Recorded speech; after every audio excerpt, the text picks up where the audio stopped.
Bismillahirrahmanirrahim. Assalamualaikum warahmatullahi wabarakatuh. Alhamdulillahilladzi hadana lihada wa ma kunna linahtadiya laula an hadanaullah. Asyhadu an la ilaha illallah wahdahu la syarikalah wa asyhadu anna Muhammadan abduhu wa rasuluhu la nabiyya ba'dah. Allahumma sholli wa sallim wa barik ala Muhammad wa ala alihi wa sahbihi wa man tabi'ahum bi ihsanin ila yaumiddin, amma ba'du. Jamaah Masjid Anas rahimakumullah, kita panjatkan puja dan puji syukur kehadirat Allah Subhanahu wa taala atas limpahan nikmat kepada kita semua, baik itu nikmat iman, nikmat Islam dan nikmat sehat. Salawat dan salam semoga tercurah kepada junjungan kita Nabi Muhammad sallallahu alaihi wasallam. Jamaah Masjid Anas rahimakumullah, khusus pagi ini melanjutkan pertemuan yang kalau nggak salah ke-8 ya, dalam masalah dampak buruk maksiat bagi pelakunya. Dampaknya atau balasannya yaitu akan diazab oleh Allah. Bentuk kemaksiatannya adalah sebagai perusak. Jadi ini judulnya, perusak akan diazab oleh Allah. Nah, di dalam Al-Quran pelaku maksiat itu disebut perusak. Dalam bahasa Arabnya al-fasad. Istilah fasad ini muncul dalam sejumlah berbagai ayat, Pak. Sambil contoh misalnya surat Al-Baqarah ayat 11 dan 12. Wa idza qila lahum la tufsidu. Nah, ini ada fasadnya, tufsidu fil ardi. Dan apabila dikatakan kepada mereka, janganlah berbuat kerusakan di bumi. Nah, lalu dia menyangkal, qalu innama nahnu muslihun. Sesungguhnya kami justru orang-orang yang melakukan perbaikan. Nah, ini ciri-ciri orang munafik itu, Pak, di dalam Al-Baqarah itu, Pak. Ya. Lalu Allah bantah, ala innahum humul mufsidu walakin la yasurun. Ingatlah, sesungguhnya merekalah yang berbuat kerusakan, tetapi mereka tidak menyadari. Ya. Jadi tadi contoh al-fasad yaitu sebagai perusak. Nah, para pelaku perusak ini sebenarnya Allah sudah ingatkan berulang-ulang, Pak. Akan tetapi karena ngeyel ya, Pak, karena apa ya, balilo, membantah, ya sudah Allah rusak sekalian. Al-Kahfi 18, surat 18 ayat 54 sudah mengingatkan itu, Pak. Walaqad sarrafna fi hadzal qur'anil linnasi min kulli masal wa kanal insanu aksara sayin jadala. Ya, betul, Pak. Dan sesungguhnya kami telah menjelaskan berulang-ulang kepada manusia, sudah diingatkan nih berulang-ulang kepada manusia dalam Al-Qur'an ini dengan berbagai macam perumpamaan. Tetapi manusia adalah memang orang yang paling ngeyel, Pak, orang yang sering membantah. Jadi perusak ini nanti efek atau dampaknya itu luar biasa, Pak. Kan kita tahu semua, Pak, bencana kemarin itu, Pak. Contohnya itu jelas sekali. Ya. Perusak dampaknya bisa dirasakan oleh banyak manusia. Dampaknya luar biasa itu. Ya. Dari hanya menanam pohon yang tidak sesuai atau sembarangan dalam menebangnya, dampaknya banjir begitu dahsyat ya, Pak. Ya, itu baru urusan dunia, rusak urusan dunia. Bagaimana dengan rusak urusan akhirat, Pak? Rusak akidahnya, rusak tauhidnya, ini yang lebih ngeri lagi, Pak. Nah, perusak ini dampaknya digambarkan di dalam Al-Quran sebagai dasar dalil ini, Pak ya, perusak dan dampaknya. Surat 30, Pak, surat Ar-Rum ayat 41. A'udzubillahi minasyaitonirrajim. Zaharal fasadu. Nah, ini ada fasad lagi nih, rusak ini. Zaharal fasadu fil barri wal bahri bima kasabat aydin nas liyudi kohum ba'dalladzi amilu la'allahum yarji'un. Telah tampak kerusakan di darat dan di laut disebabkan perbuatan tangan manusia. Allah menghendaki agar mereka merasakan sebagian akibat dari perbuatan mereka. Kenapa? Supaya bisa kembali ke jalan yang benar. Kerusakan itu diakibatkan oleh perbuatan maksiat ya, dengan tangan manusia, dan dampak kerusakan itu bisa dirasakan oleh siapa saja, dan diperingatkan sama Allah agar mereka bisa kembali. Bisa dua makna, yaitu diperingatkan mau tobat atau dimatikan sekalian sama Allah. Nah, sebagai bukti adanya perusak, Allah sindir dalam surat 38 ayat 28, Pak. Surat As-Sadd ya, Pak ya. Ayat 28. A'udzubillahi minasyaitonirrajim.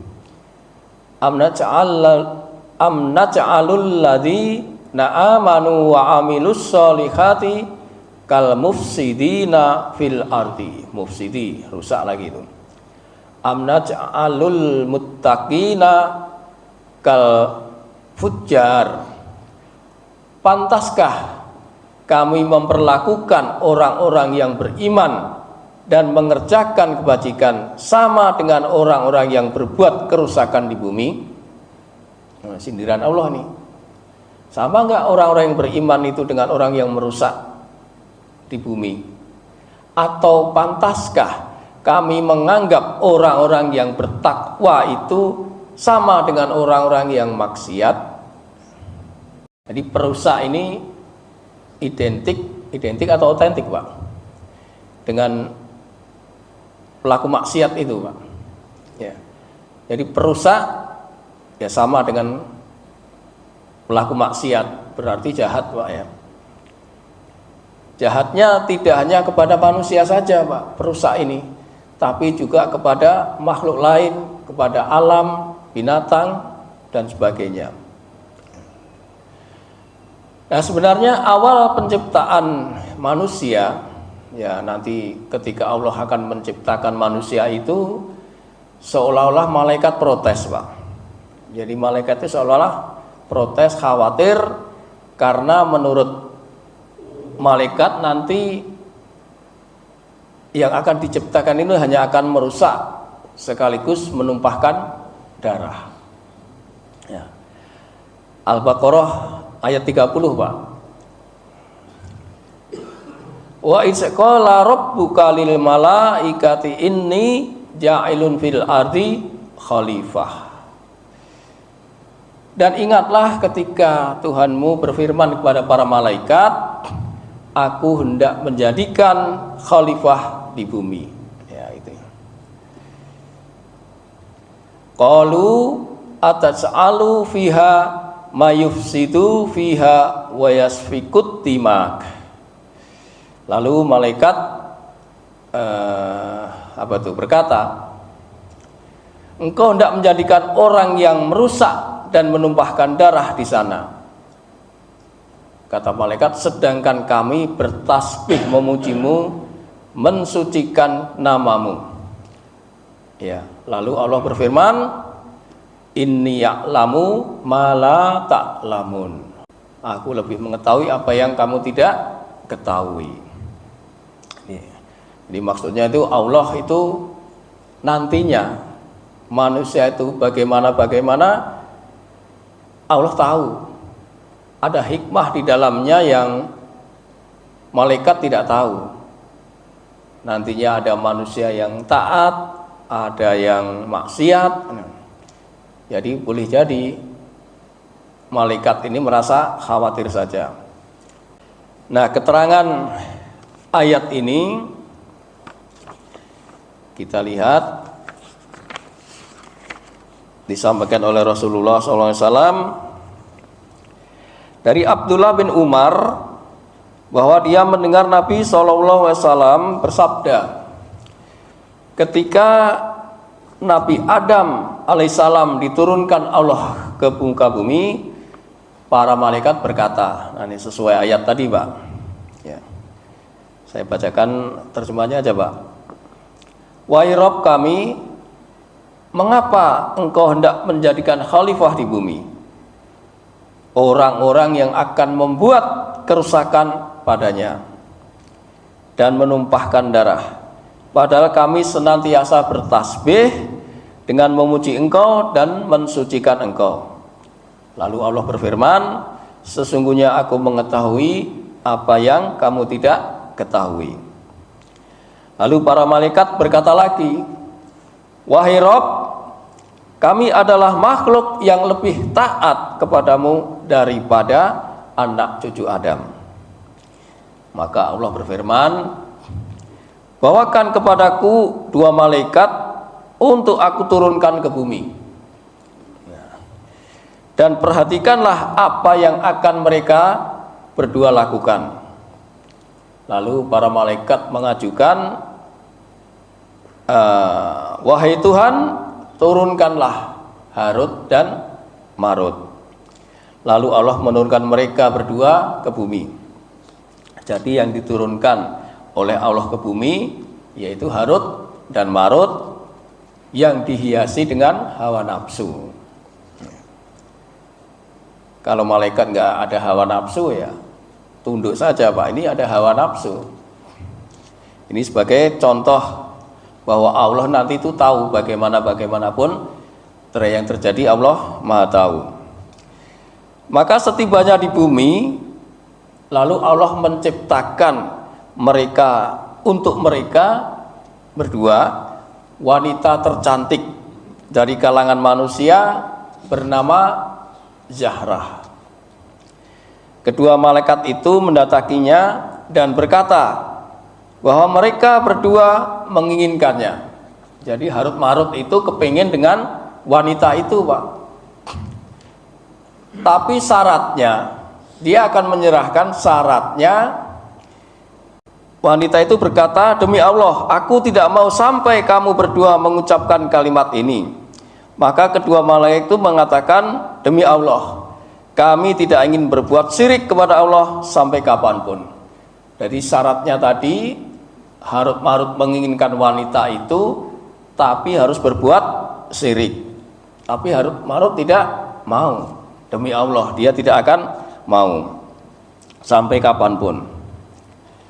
Lalu pergilah wanita itu meninggalkan mereka. Kemudian dia datang kembali kepada mereka dengan membawa anak. Maka kedua malaikat itu kembali berkata kepadanya bahwa mereka tetap menginginkan dirinya. Wanita itu pun tetap mengatakan, demi Allah, aku tidak akan pernah menyerahkan diriku sampai kamu berdua membunuh anak ini. Jadi wanita cantik itu pertama tadi dimauin oleh Harut Marut, tapi dia nggak mau. Dia bersumpah kalau kamu mau berbuat syirik, baru dia menyerahkan. Kemudian dia meninggalkan, lalu datang lagi membawa anak kecil. Harut marut masih tetap menginginkan dirinya, tapi dengan syarat dia harus membunuh anak kecil. Maka apa kata mereka, kata Harut dan Marut? Keduanya menolak dan berkata, demi Allah, kami tidak akan pernah membunuhnya sampai kapanpun. Ya, ini kesetiaan, ketaatan sampai di sini masih ada. Kemudian pergilah wanita cantik itu meninggalkan mereka, Harut dan Marut. Kemudian dia datang kembali kepada mereka dengan membawa khamr, minuman keras.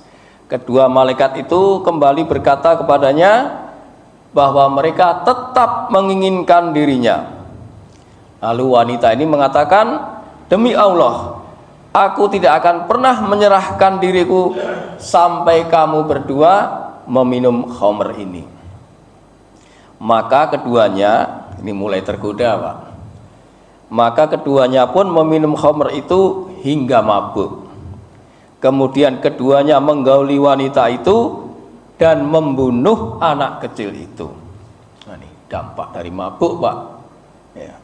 Sesudah menggauli kan syaratnya dipenuhin tadi Pak, minum khamr, lalu bergaul, menggauli, lalu membunuh anak kecil itu. Ketika keduanya sadar, wanita itu berkata, demi Allah, sungguh kamu berdua telah meninggalkan sesuatu yang telah kamu tolak. Namun kamu berdua melakukannya di saat kamu mabuk. Jadi kedua mereka itu kemudian diberikan pilihan sama Allah antara azab dunia atau azab akhirat. Maka Harut dan Marut itu memilih azab dunia, sebab azab di akhirat lebih berat Pak. Nah, perlu diperhatikan juga bagaimana kesudahan orang-orang yang berbuat dosa, ya, yang merusak tadi, Allah akan mengazabnya. Katakanlah Muhammad, berjalanlah kamu di bumi, lalu perhatikanlah bagaimana kesudahan orang-orang yang berbuat dosa. Belum jelas kan Pak? Sampai sini belum jelas. Lihat lagi detailnya di surat 40 ayat 21 Pak.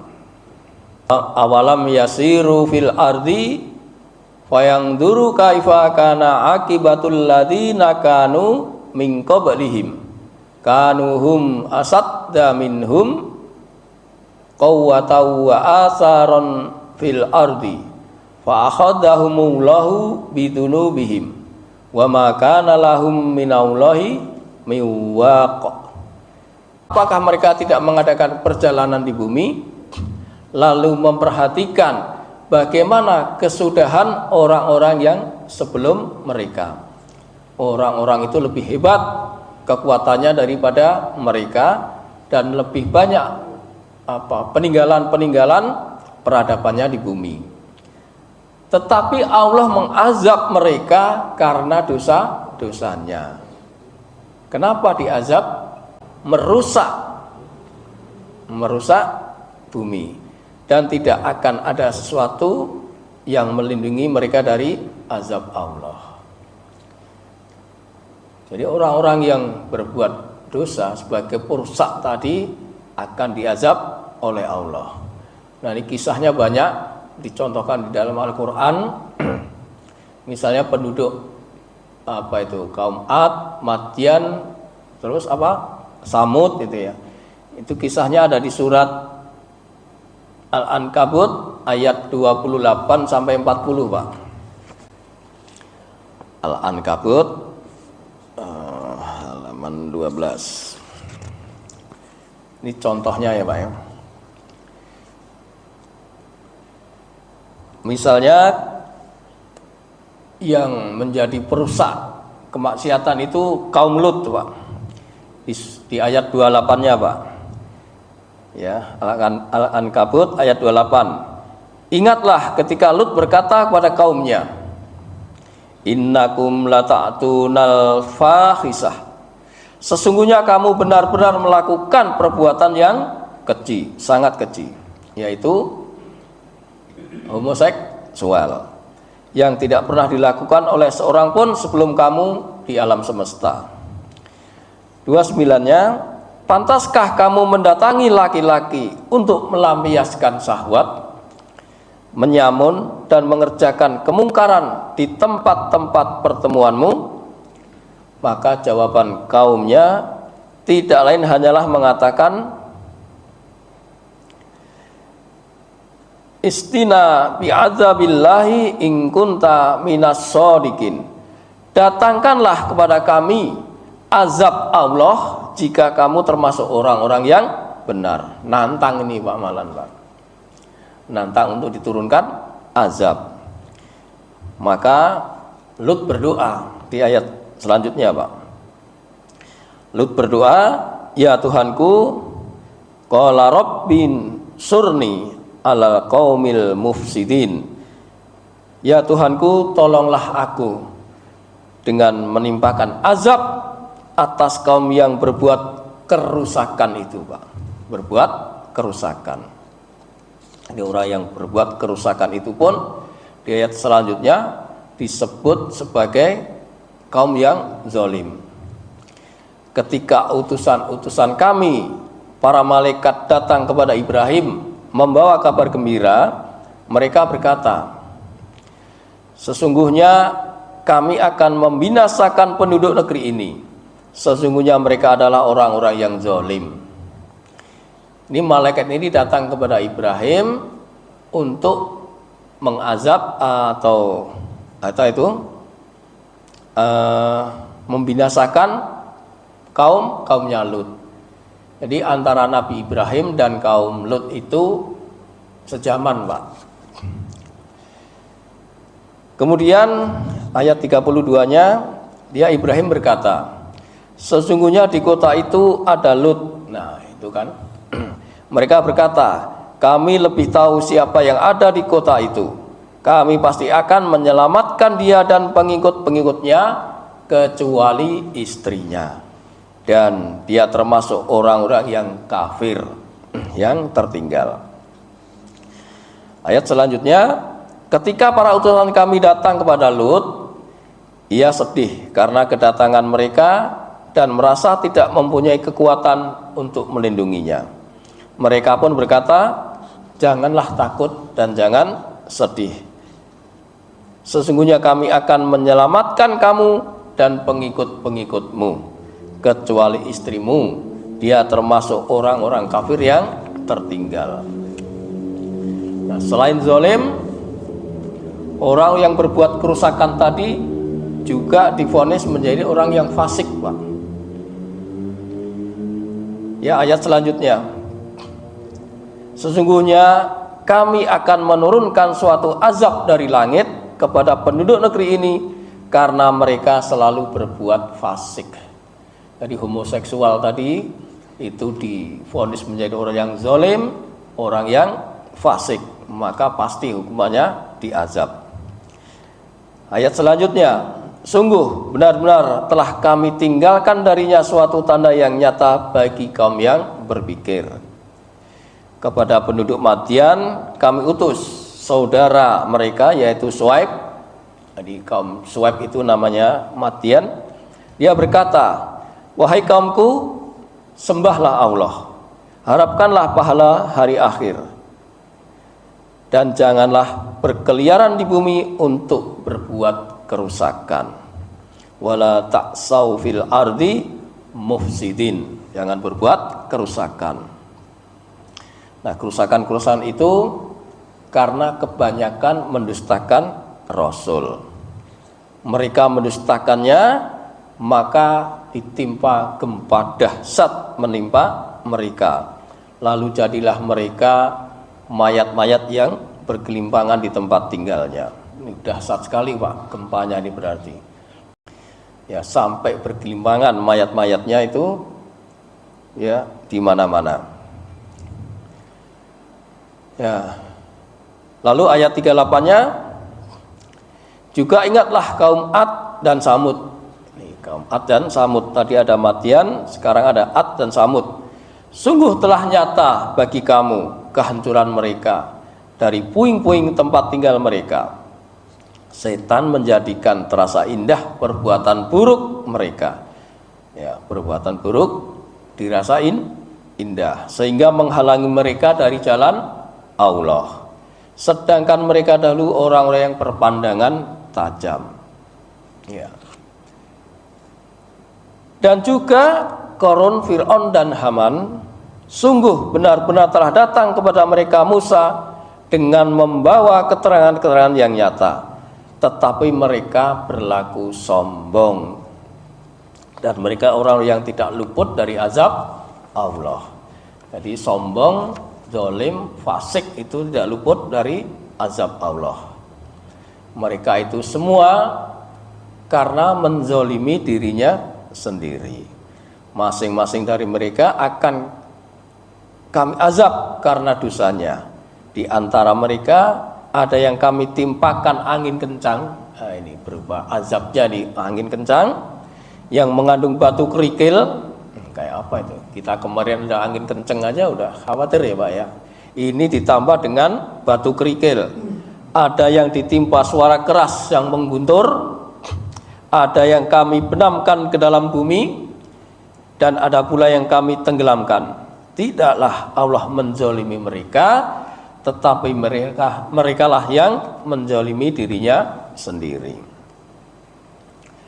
Jadi dari keterangan ini sebenarnya Allah itu sudah memperingatkan akan bahaya perusak. Bahaya perusak yang luar biasa.